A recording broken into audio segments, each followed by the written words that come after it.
Alright, I'm Sean and this is my Ford Transit. I converted it from a builder's van into a camper van for just £700. Join me and my adventures and vlogs with Project Camper and enjoy the video. Hi everyone, welcome back. Lovely and sunny out there, isn't it? Scorcher! So I've been to Lidl's and I've bought myself a coolbox. Now it's 30 quid, I'll show you in a second.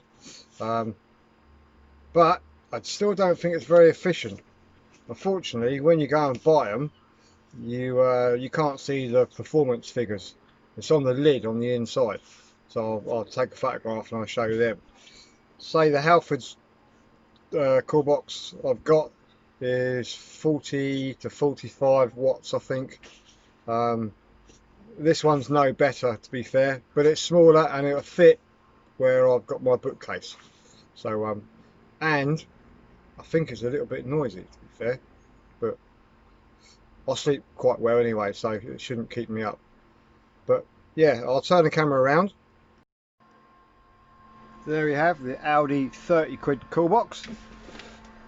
It also heats as well.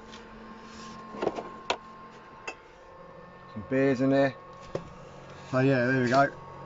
If you can make it out, was it 45 watts cooling, 40 watts heating, which is strange, but they've only been there a little while.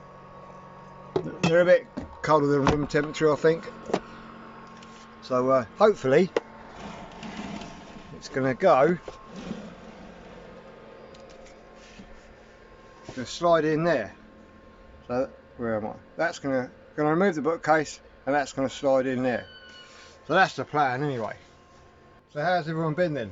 Great, it's been fantastic weather. Went out last weekend, took the kids. Where did I go? Washington, West Sussex, Wash Camp. Nice campsite, rolling hills, loads of space. So yeah, there was no worries about the social distancing. There was a couple, I felt sorry for them, to be fair, an old couple, or an older couple. They just bought a brand spanking new, everything they had was brand spanking new, which is fair play. I think they've obviously wanted to get out and they've gone online and bought this whopping great 6-man Outwell air tent and all the gear. There's only 2 of them, and they had an outside toilet. They left their toilet roll outside. Yeah, so this couple, they just bought everything brand new. This whopping great 6-man tent, which is quite nice. Loads and loads of space inside. But they put everything on the outside, which it was okay because it was nice and sunny. But on the Sunday morning, the heavens chucked it down, and everything got wet. So toilet roll number 2. I think they might have just wanted to sort of like test things out. They might be local. Because I don't understand why you want an outside toilet when there's one not 50 yards away. And they had everything outside. So yeah, but they seemed to have a good time. We just rocked up in Terry the Talbot, handbrake on, turned the fridge on, we're back on, and pulled out a nice cold beer. And just watched them putting their tent up. And yeah, and then obviously when it was time to go Sunday morning, about 11 o'clock, I just turned the gas off, took the handbrake off, undid the power cable, and off we drove.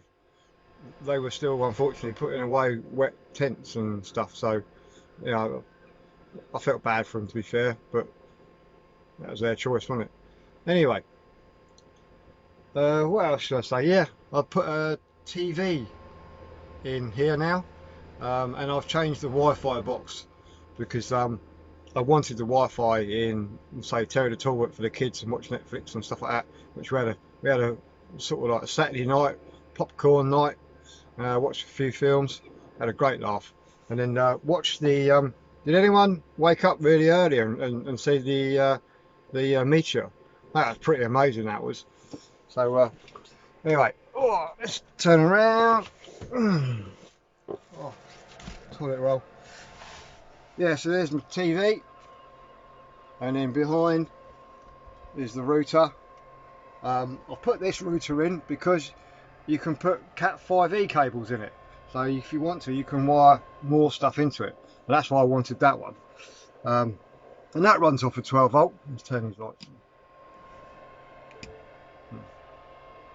Yeah, so there's my TV. That's a 12 volt TV with DVD inside. It's just, I think it comes from Tesco's, Technica, nothing special. Works absolutely perfect and doesn't draw that much power, possibly unlike this coolbox down here. I was really thinking about putting my really nice brand spanking new, what's it called, who are they made by? Oh, mine goes blank.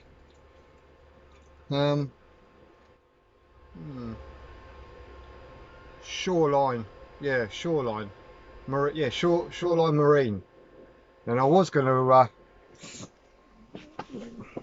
raise the bed up to about here, yeah, so from there to there, and then the fridge, proper fridge, would fit under here properly, and then I'll have a bit more space here. I'd move that across, or possibly get a smaller chest of drawers, but I'm still not 100% sure.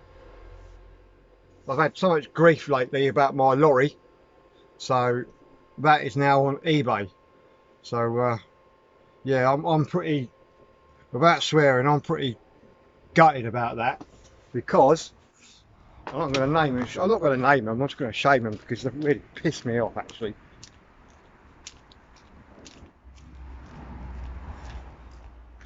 People own this car, okay, who live over there. Nothing to do with where I live. So they live over there. There's a pathway right here. So from their car to this pathway, and they say my lorry, which is on my drive, is in their way. Fuck off. To be fair, okay, the council are correct, okay, my lorry, okay, does hang over the driveway. That's my house. This is my neighbour's house. She allows us to use her driveway, and she has no problem with it whatsoever. She actually likes it because she lives in her bedroom here, and it says it keeps her bedroom cool. My neighbours here, they live in a corner. They just drive straight in, no problem whatsoever. My neighbours this side, no problem. In fact, they love it because it's like when they order pizza, it's a multi-occupancy house there. When they order pizza, they just say, yeah, we live next to the bloke with a big grey lorry, and it's, oh yeah, we know that. It's like a little local landmark.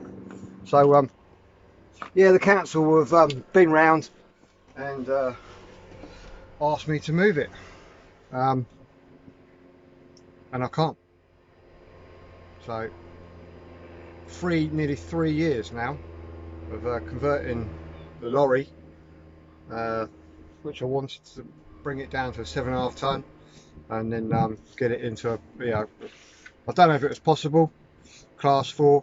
I can't see why not, because Winnebagos are bigger than, you know, just as big and just as heavy. So yeah, I'm really disheartened, and as I say in another video, I'm quite an emotional person, and yeah, it's like I've been kicked in the nads. 3 years of hard graft. You know, I wanted to take my girls to the Northern Lights. I know it cost a few quid on diesel, but you know, the lorry is just a complete self-contained house on wheels. It's massive and I love it. Completely off-grid, solar panels on top, generator, water system. It's not 100% finished, but you know, it was a work in progress in spare time. But now, because of that old so-and-so has reported me for blocking my pavement in a dead-end cul-de-sac, which no one comes down here. So yeah, unfortunately the law is the law, or the council own the pavement that nobody walks on. I think the only person that would have walked on it is the postman, but you know, I'm sure there's bigger obstacles around here. And another thing that winds me up, because these are big family houses, there's obviously mum, dad, they have a car, son, daughter, they have a car. So parking is quite a bit of a premium really. So everyone does park on the pavement. So if actually the council came around at 6 o'clock at night time, then my lorry wouldn't even be on a Richter scale. You know, everyone else's would. So, but there, that's the law, and I appear to have broken it, even though no one comes down here. So yeah, I am. If you think I'm bitter, I am a bit bitter. 3 years, you know, it's a long time, and then suddenly one day, your whole world sort of like gets ripped apart. My kids are upset because we got to sell it. I'm upset because I paid a lot for it, and people aren't going to pay. Well, they might do. I don't know. I say it's on eBay, and I've just put it up as bidding, and I just hope someone doesn't like muck me around and like they do on eBay and bid and like, ha, yeah, we've bidded like 10 grand for it, and now we're not going to pick it up. So I've just wasted like 30 quid on an advert, and I'm screwed. People do that, and I'm sure they do it for a laugh, to be fair. But hey ho. So I thought I'd update everyone. Sorry about the camera jerking. Rattling on. Ah yeah. Has anybody seen? There's a bloke. There's a YouTube channel, and it's Socks with Sandals. Brett from the Urban Stealth Motorhome, Urban Camperman. Sorry, Brett. I was watching his channel, and he did it on. Yeah, he give him a shout out, and I've been watching it, and he is so funny. Yeah, Brett, you're right. Actually, he is funny as you like. So yeah, go and check out Socks with Sandals. His editing's funny as, and quite funny actually, because a few weeks ago, when me and my mate Elton went over to Devise's area, we stayed in a couple of places that he actually stayed in. So that's yeah, Deer Leap car park with some fantastic views over Glastonbury and all over there. That was an amazing week. I had a good week actually. So yeah. Anyway, I've rattled on too much, so I'm going to say goodbye, and I'll see you in the next video. Cheers, bye. Are you all wrapped up? You can speak. You speak. No? You're not going to speak? No?